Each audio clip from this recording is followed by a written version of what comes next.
The house was quiet in a way that only newer homes ever are. No creaking floors, no ticking clocks. Just a low, steady hum from appliances that had never known struggle. I stood alone in my daughter Ashley's kitchen, holding a casserole dish that was still warm through the towel wrapped around it. The kind of dish you make when you've been awake since dawn. The kind you don't rush. Outside, I could see the faint glow of Christmas lights beginning to come on across the neighborhood. Perfectly spaced, perfectly white. No color out of place. Ashley didn't look at me when I walked in. She was scrolling on her phone, thumb moving quickly, like whatever was happening on that screen mattered more than the woman standing a few feet away who had once rocked her to sleep. I remember thinking, before she said a word, that this wasn't going to end the way I hoped, and somehow that made what came next hurt even more. Ashley finally glanced at the casserole. Not with curiosity, not with appreciation, with assessment. "Mom," she said, her voice soft but strained, "this is really sweet of you, but the dish is kind of bright." She gestured around her kitchen again.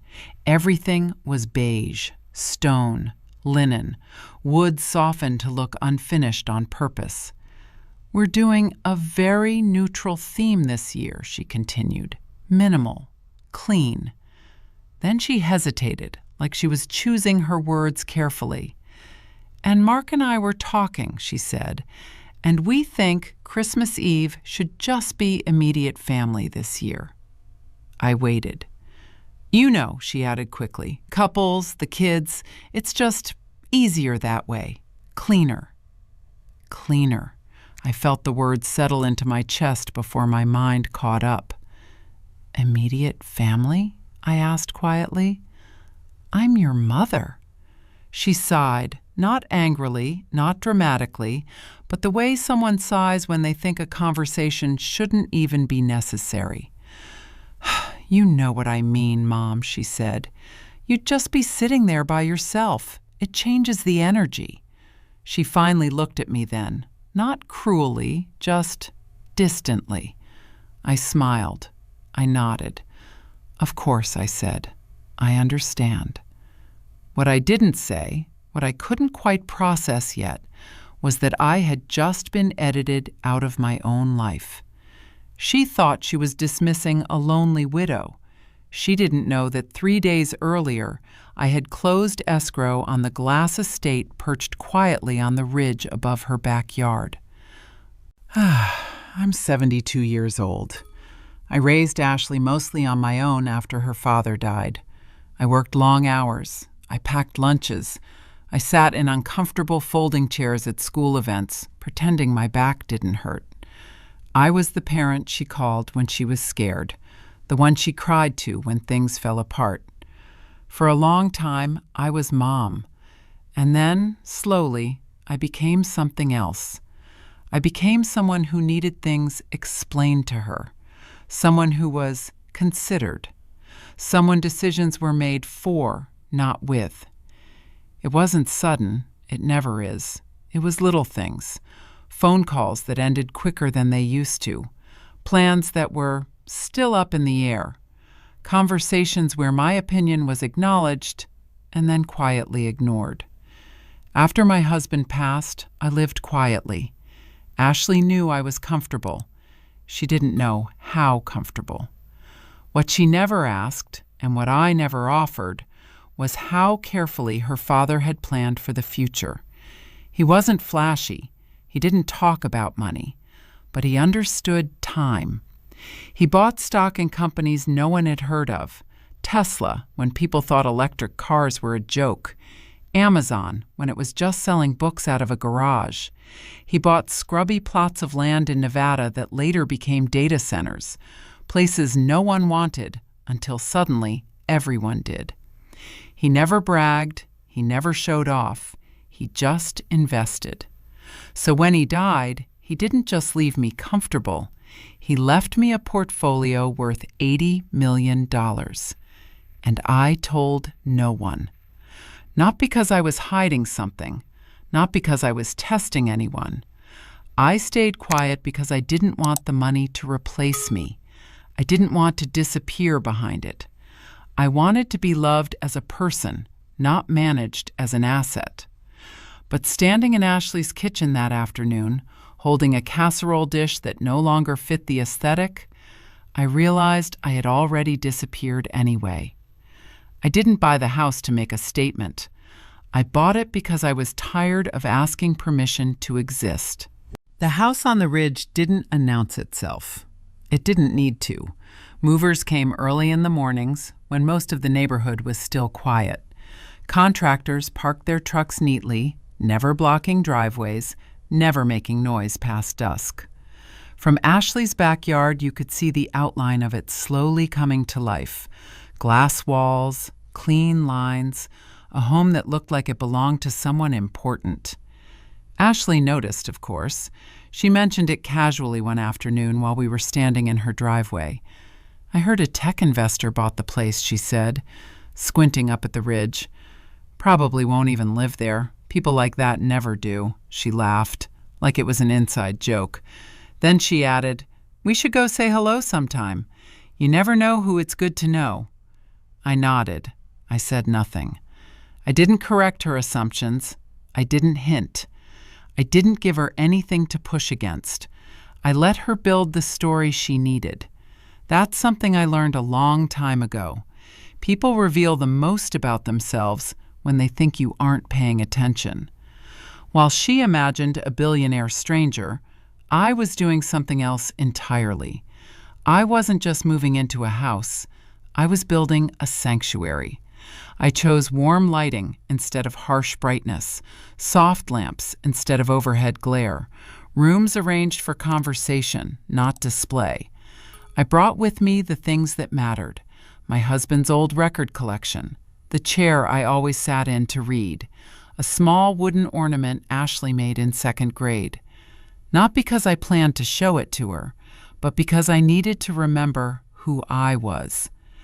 Then I made a few phone calls, not to impress anyone, to reconnect.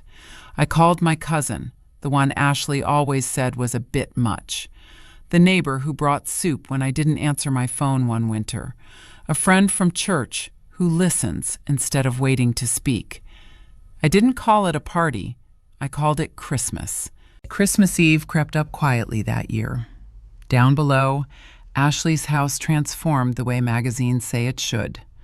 White lights, neutral ribbons, glass ornaments placed just far enough apart to look effortless. Everything was tasteful. Everything was restrained.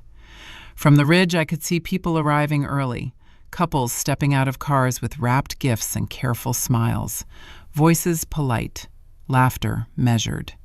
It looked perfect, and somehow hollow. Up at my house, things moved at a different pace. No one rushed. A small jazz trio arrived just before sunset, not to perform, not to impress, just to play. Old holiday standards, the kind you don't hear much anymore, the kind that let memories come and go without forcing them. The house glowed warmly as night fell, not brightly, not loudly, just enough. I stood by the window for a moment, watching the canyon between us. 2 houses, 2 versions of Christmas, one curated, one lived in. As the music began to drift gently downward, I noticed movement below. Guests stepping outside Ashley's house, heads turning, voices carrying upward on the cool air. Someone said, "Is there a party up there?" Ashley stepped onto her patio. I watched her look up, at the lights, at the music, at the life she hadn't planned for. And for the first time that evening, she looked unsettled. The music carried easily that night, not loud enough to intrude, just present enough to be noticed. From my balcony, I could see Ashley's guests standing near her windows, glasses in hand, their conversations drifting toward the glow on the ridge. Someone laughed. Someone said, "It looks warm up there." Ashley stepped closer to the edge of her patio. She shaded her eyes and looked up. And that's when she saw me. I wasn't dressed to impress anyone, just a deep red dress I'd owned for years, pulled from the back of my closet. My cousin stood beside me, laughing at something I'd said. Someone handed me a drink. For the first time that evening, I wasn't waiting for permission to belong. I wasn't trying to ruin her night. I was simply living mine. I saw Ashley's posture change. Not anger, not embarrassment, confusion. The kind that comes when a story you've told yourself quietly falls apart. She stayed there for a long moment, watching. Then she went back inside. Ashley arrived at the gate a little before 9. She didn't honk. She didn't shout. She pressed the intercom button once. "Mom," she said. Her voice sounded smaller than it had earlier that day. "What's going on? Are you really up there?" I pressed the button inside the house. "Yes," I said. "I am." There was a pause. "This isn't funny," she said. "I mean, why didn't you tell me? We could have done something together." I leaned against the counter and closed my eyes for a moment. "You didn't ask," I said gently, "and you were very clear. Christmas was for immediate family." Her breath caught. "Mom," she said, "you don't understand. People are asking questions." I looked around my living room, at the people sitting comfortably on the couches, at the easy laughter, at the way no one was trying to impress anyone else. "I understand perfectly," I said. She waited. I knew what she expected: an invitation, an apology, a moment where I softened and made everything easier for her. Instead, I said the truth. My immediate family are the people inside this house, the ones who listen when I speak, the ones who don't treat my presence like a complication. There was silence on the other end. Then, very quietly, she said, "So, I'm not invited?" I didn't raise my voice. I didn't harden it either. "You should go back to your guests, dear," I said. "They came to see you." The line went dead. I stood there for a moment longer than necessary. Then I turned back toward the music. Ashley didn't come back up the hill that night. From the balcony, I could see her house settle into quiet again. Lights dimmed, guests leaving earlier than planned. Up here, the music played on. Someone asked me how long I'd lived in the house. Someone else wanted to know where the records came from. No one asked why I wasn't somewhere else. And that mattered more than I expected. I stayed present. I didn't keep looking down the hill. I didn't wonder what Ashley was thinking. That part of the evening was finished. In the days that followed, things changed, but not all at once. Ashley didn't call the next morning, or the day after. And for the first time, I didn't rush to fill the silence. A week later, she asked if we could talk. Not at her house, not at mine, a quiet cafe halfway between. She looked tired, older somehow. She didn't apologize right away. She talked around it first, about stress, about expectations, about how hard it is to host when everyone has opinions. I let her speak. Then I said what I needed to say. "I'm not asking to be centered," I told her. "I'm asking not to be erased." She nodded, not defensively, not angrily, just honestly. We talked about boundaries, about assumptions, about the quiet ways people drift apart without meaning to. I didn't threaten to cut her off. I didn't list grievances. I simply reset the table, what I would accept, what I wouldn't. And for the first time in years, she listened. Our relationship didn't transform overnight. This isn't that kind of story. But something important shifted. Ashley stopped managing me. She started asking again. Invitations became invitations, not expectations.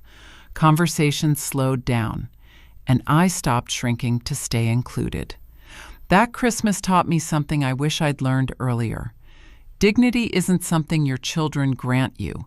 It's something you carry for yourself. I didn't buy that house to be seen. I didn't buy it to teach anyone a lesson. I bought it because I needed a place where my presence wasn't questioned, because I was tired of feeling like a guest in a life I built. Sometimes reclaiming your place doesn't require confrontation. It requires clarity and the courage to stop waiting for permission. If you've ever felt yourself quietly pushed aside by the people you raised, this story isn't about revenge. It's about remembering that your life still belongs to you. Tell me what you would have done. And if stories like this speak to you, I hope you'll stay.